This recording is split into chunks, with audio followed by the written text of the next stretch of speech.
What if I told you that staring at grammar charts and memorizing conjugation rules isn't just boring, it's actually stalling your ability to speak English? Oh, absolutely. I mean, for decades, we've been told that language learning is all about burying our noses in these really intimidating textbooks, right? Right, just drilling the rules until we're blue in the face. Yeah, and we put in hours of effort, but then when it comes time to actually open our mouths and speak, our brains just sort of freeze up. Because you're frantically trying to remember if you need, like, the past perfect continuous tense in the middle of a casual chat. Exactly. It's an exhausting way to learn. But today, we are throwing out the traditional textbook. We're going to look at a completely different, highly structural way to acquire a language. It really is a complete paradigm shift. We so often rely on forced memorization rather than natural acquisition. Right. And because learners don't have a clear step-by-step roadmap that builds on itself, they just get overwhelmed. I mean, there's a sheer volume of abstract rules and vocabulary they just can't seem to apply in real time. And that feeling of overwhelm is exactly what we are going to eliminate today. So, welcome to the deep dive. We are taking you on a mission to unpack a completely free, self-taught roadmap to learning English. And this is based on some incredibly detailed insights from a video guide by Brian Wiles, right? Yes, exactly. Our goal today is to cut through all that noise and help you, the listener, build a custom daily routine. We're talking about an hour a day that hits all the core elements. So that's vocabulary, pronunciation, grammar, listening, speaking, reading, and writing. All without wasting your precious time. It is a highly efficient blueprint, for sure. But, before you can start building this daily habit, you have to sort of survey the land. Makes sense. You need a really highly accurate assessment of your starting point.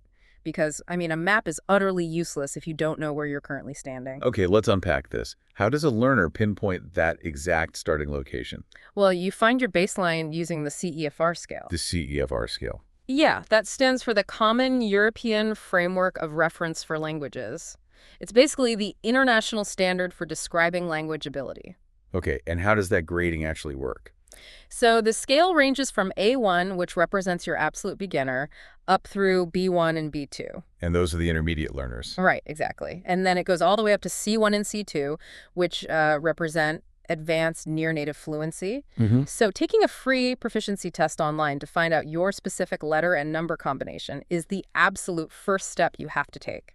Knowing that letter-number combo seems critical right out of the gate because, well, every single tool and technique we're going to discuss today is strictly mapped to that level, isn't it? It is. If you're an A1 beginner and you're trying to consume, like, C1 advanced materials, you're going to drown in frustration. Yeah, you just give up. And conversely, if you're a B2 intermediate but you're stuck using A2 tools, you're going to be bored to tears. Right. Your progress will just flatline. Knowing your CEFR level allows you to perfectly calibrate the cognitive load. It's about prescribing the exact right medicine for your specific phase of the journey. Beautifully put. And for you listening, we guarantee that by the end of this deep dive, you will have a clear 1 hour a day blueprint to get you to fluency, tailored to that exact level. So you have a map and a highly accurate starting point. But before we dive into the vocabulary or, those grammar rules we promised to upend, it seems like we have to look at the physical foundation of spoken language itself. Yeah, the mechanics of it. Right. It's like before you try to run a marathon, you have to learn the physical mechanics of how to walk properly,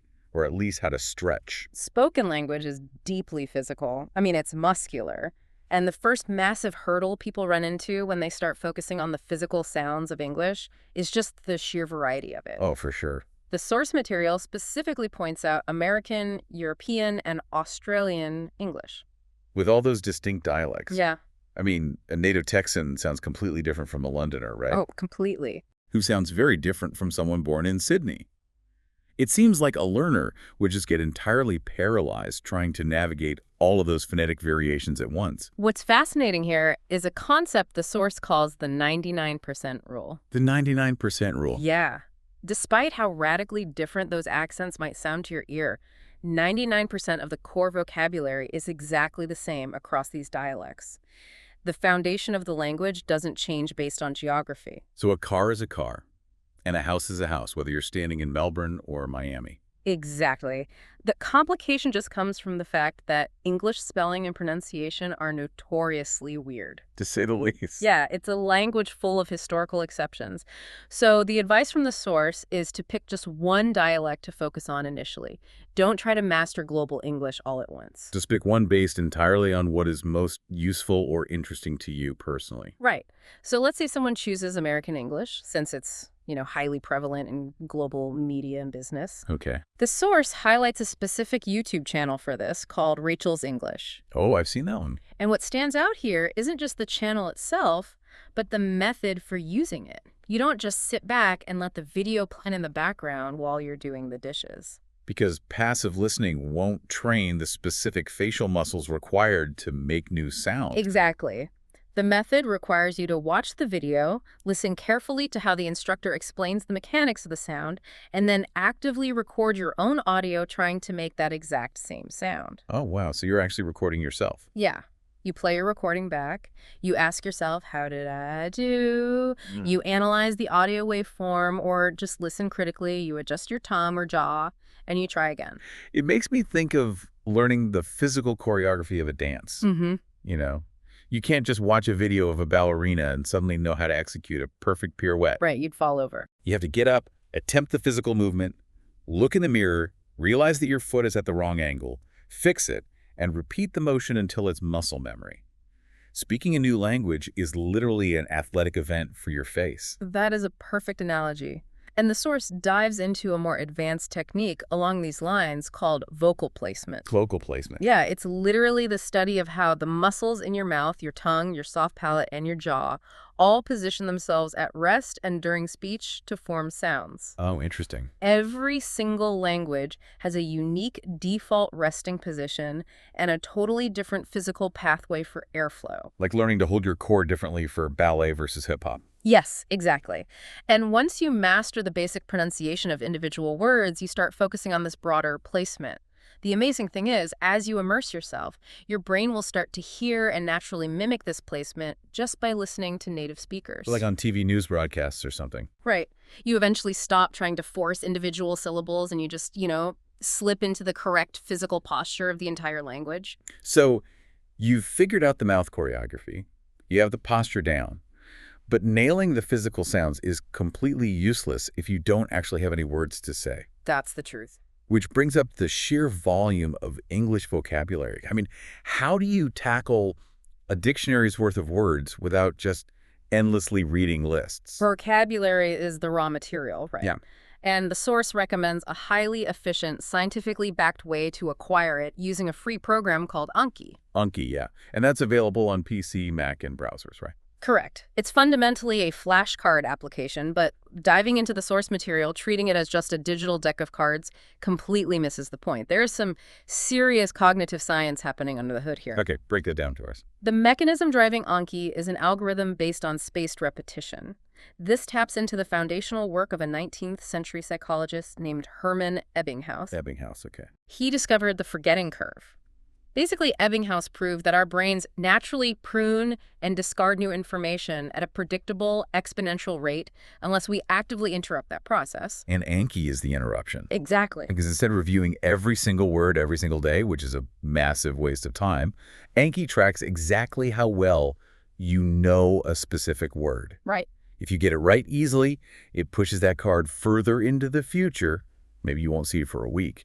But if you struggle, it shows it to you again in 10 minutes. It forces your brain to recall the information right at the exact moment you're statistically about to forget it. Which is the precise neurological trigger needed to permanently cement it into your long-term memory. It maximizes retention while drastically minimizing your actual study time. It's brilliant. And the strategy for using Anki evolves as your CEFR level goes up, doesn't it? It does. For the A1 and A2 learners, the true beginners, the source says to use pre-made decks that include native audio clips. So you're simultaneously building vocabulary and practicing that physical pronunciation we just talked about. Right, killing two birds with one stone. I assume that as learners cross over into intermediate territory, those B1 and B2 levels, they can't just keep memorizing isolated nouns like apple and dog. No, they transition to different decks that focus on conversational language and common idioms. You move from isolated nouns to the nuanced phrasing of daily life. And for the advanced learners? For the C1 and C2 learners, the pre-made decks are abandoned entirely. At that high level, you must build your own custom flashcards based strictly on new, unfamiliar words you encounter in the native media you are consuming. Because the vocabulary needs at a C1 level are highly personalized to your specific career, your hobbies, and your life. Exactly. Okay, here's where it gets really interesting, and honestly where I have to push back a little bit on the source materials philosophy. Right. Let's hear it. The video makes a very bold claim that explicitly studying grammar rules does not need to be part of your daily learning routine.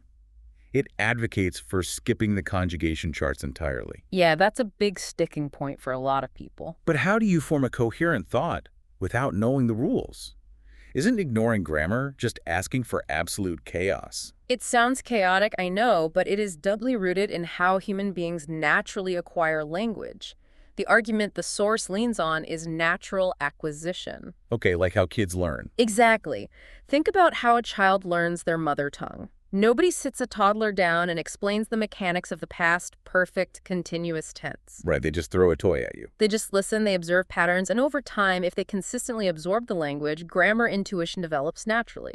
You start to just know when a sentence sounds right or wrong, even if you can't articulate the underlying rule. I mean, I understand the underlying logic there, that immersion breeds intuition over time. Yeah. But what if an adult learner is just pulling their hair out because a specific, complex sentence structure simply makes zero sense to them? That happens a lot. You can't just tell an adult to sit around and wait for the intuition to arrive when they're utterly confused today. And the source acknowledges that friction, actually.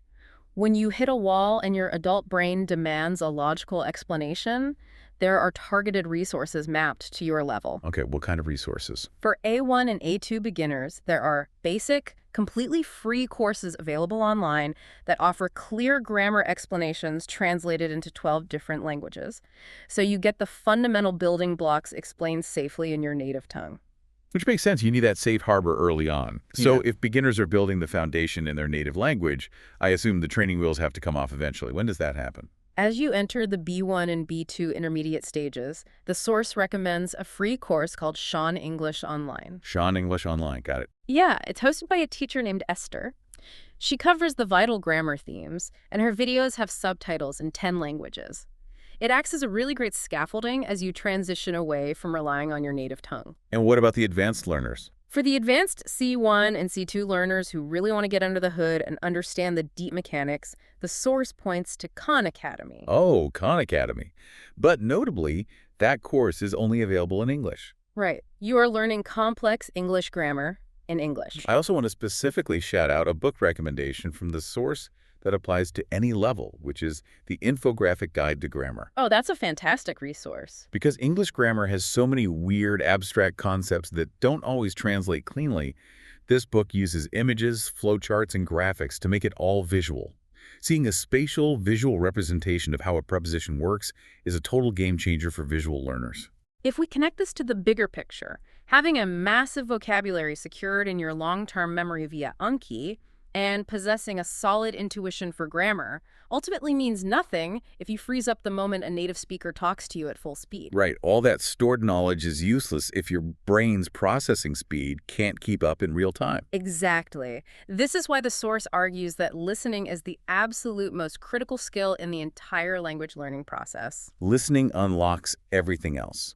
If you can rapidly process the spoken language, reading, writing, and speaking all become exponentially easier because your brain is already accustomed to the rhythm. You're primed for it. And the ultimate tool for this real-time processing: podcasts. Podcasts are incredible for this. They expose you to natural pacing, colloquial slang, and cultural context, and all without visual distractions forcing your ears to do all the heavy lifting. It's pure audio training. Right. And the roadmap here is very specific. For A1 to B1 learners, the options are, well, pretty slim because natural, unscripted speech is incredibly tough for beginners. Yeah, native speakers just talk too fast. But once you hit B1 in American English, the source highly recommends the American English podcast. I actually looked into that one, and the hosts speak clearly and slowly, but they still cover highly useful everyday themes like idioms, cultural nuances, and history. It's a great balance. Yeah, it's not dumbed down or childish. It's just paced beautifully for that intermediate cognitive load. And as learners move to B2, they suggest the past and the curious. The past and the curious. Yeah, it's technically an educational youth podcast, but it's incredibly well produced. The vocabulary is slightly more complex, the historical narratives are engaging, and it acts as a perfect stepping stone to full native speed. And for the C-level advanced learners, the training wheels are completely off. The source specifically calls out the Moth and Radio Lab. Oh, those are heavy hitters. Yeah, these aren't language learning podcasts at all. They are premium, complex narrative storytelling shows designed for native speakers. Listening to them isn't just about understanding the literal definitions of words. No, it's about developing a deep native-level cultural understanding. Exactly. It's about grasping sarcasm, dramatic pauses, and emotional nuance. This cannot be passive listening, however. The golden rule of the source material across all these levels is the active listening loop. The active listening loop. Yes. When you are listening to these podcasts and you hear a word or phrase you don't know, you must pause. You look it up on Google Translate to find the definition, and then you immediately throw that new word into your custom Anki deck. You capture it, you feed it into the spaced repetition algorithm, and you force your brain to remember it. It's a brilliant closed loop. It really is. Now, speaking of listening, we have to address the elephant in the room, TV and movies. Ah, yes. Because, everyone wants to learn a language by just lounging on the couch and binging Netflix. Yeah. But the source introduces a surprisingly harsh rule here. They really do. They say you should not rely on TV and movies for learning until you hit level B2. It's a tough rule, but the reasoning is sound. Before B2, the speed, the overlapping dialogue, the mumbling, and the complexity of native television will likely just wash over you as noise. You aren't learning. You're just enduring confusion. And even when you finally do hit B2 and start watching, there is a strict caveat. You can only use English subtitles. No native language subtitles are allowed. None. Dropping those native language subtitles is exactly like taking the training wheels off a bicycle. It is going to feel absolutely terrifying at first. You are going to wobble, you're going to feel deeply uncomfortable, and you're going to feel like you are missing crucial plot points. But that wobble is the feeling of your brain actually doing the work. Keeping a native language subtitles on means you are simply practicing reading in your native language while English noise plays in the background. Yeah, your brain will always take the path of least resistance. Exactly. Taking them off forces your brain to build new neuroplastic pathways, bridging the gap between the English audio and the English text. So we've talked extensively about input absorbing the language through listening and watching, but how do we get it out of our heads and out into the world? Let's talk about output. Right. Speaking, reading, and writing. Let's start with speaking, which is usually the most paralyzing part for any learner. The source is brutally honest here. There are no shortcuts to speaking. You simply have to do it. But they do offer 4 progressive methods to slowly build your tolerance for it. Okay, what's the first one? The first one is leveraging modern technology, specifically the voice conversation feature on ChatGPT. Which is just wild to think about. You can talk to an AI in real time, completely out loud, and you can even instruct it to gently correct your pronunciation or grammar mistakes as you go. The second method is what they call self-talk. This is simply narrating your daily actions out loud to yourself as you move through your house. Like saying things like, I'm making coffee right now, and then I need to answer those emails. I really love both of those approaches. The self-talk and the ChatGPT methods are essentially a low-stakes dress rehearsal. You get to practice the physical act of forming English thoughts, arranging the syntax, and saying them out loud, but without the paralyzing anxiety of a real human being judging you for making a mistake. Right. You are building those neural pathways in a completely safe environment. It builds tremendous confidence. But it is still just a rehearsal, right? It is. The third method is finding online conversation partners, so real people to talk to over video or audio calls. And the fourth method, the ultimate goal, is real-life speaking. Out in the wild. Yes. If you have the chance to speak to someone in person, you take it, regardless of your current level. The source emphasizes a profound truth here. To master real-life speaking, you absolutely must embrace the discomfort of saying the wrong thing. If you wait until you feel your English is perfect before you start talking to strangers, you'll be waiting forever. You have to be willing to sound a little foolish today in order to sound fluent tomorrow. So true. So what does this all mean for the other forms of output, like reading and writing? Well, reading is incredibly valuable, especially if your goals are professional or academic. For beginners and intermediates, the source recommends a site called freekidsbooks.org. You can filter by age or English level and download free comprehensible ebooks. But for the advanced C1 and C2 learners, it's a completely different game, isn't it? Oh, entirely. They point to Project Gutenberg, a massive online database of free classic literature. We are talking Shakespeare, Mark Twain, Charles Dickens. Okay, wait. Reading Shakespeare sounds intensely difficult even for a native speaker. Why on earth would a language learner subject themselves to 16th century English? Because of a crucial distinction the source draws between fluency and eloquence. You don't read Shakespeare just to learn how to order a coffee fluently. You read it to stretch your brain's capacity for complex syntax. Ah, I see. When you force your brain to decipher archaic sentence structures, rich metaphors, and dense poetic rhythms, it acts as a form of cognitive resistance training. It's like swinging a heavy bat in the on-deck circle before stepping up to the plate. Exactly. Once you've wrestled with Shakespearean syntax, constructing a modern, everyday sentence in a business meeting feels incredibly light and effortless by comparison. You are absorbing the deep artistry of the language, which is how you develop a truly native-level understanding. And finally, looking at writing, ChatGPT steps in again as the ultimate free tutor. Yeah, you can type out an email, an essay, or a journal entry and ask the AI to correct your style, check our awkward phrasing, or even provide writing prompts. You could literally tell ChatGPT, give me a writing prompt about personal health and nutrition, and then use that targeted exercise to identify the blind spots in your vocabulary. Right, and if you struggle to write the essay, it instantly reveals the exact words you are missing in that specific niche, which you can then dump right back into your Anki deck. It's a brilliant, personalized feedback loop that simply wasn't available to self-taught learners even 5 years ago. It truly is a golden age for independent learning. So let's synthesize all of this for you, the listener, and bring this 1 hour a day routine together into a clear picture. If you are an A1 or A2 beginner, your hour is heavily focused on those basic free courses to build your foundation safely in your native language. Alongside Rachel's English for physical pronunciation and Anki to build up your initial vocabulary. Perfect. And as you cross into the B1 and B2 intermediate phase, the routine shifts dramatically. You drop the foundational courses, you pivot heavily into listening specifically those intermediate podcasts. And you begin integrating speaking methods like self-talk or AI conversations into your daily hour. You start taking the training wheels off. And when you reach the C1 and C2 advanced levels, you basically throw out the rulebook entirely. Your hour becomes entirely about native immersion. You are reading classic literature for eloquence, you are writing with AI to spot your niche weaknesses, and you are speaking every single day, seeking out real, uncomfortable conversations as much as possible. This raises an important question, though. A major thread running through this entire modern roadmap is the heavy reliance on AI. Yeah, it really is. We are using ChatGPT for voice conversations to overcome our fear of speaking, and we are using it to endlessly correct our writing and find our blind spots. It's an artificial intelligence can perfectly simulate a conversational partner, one that is infinitely patient and never judges our grammar mistakes.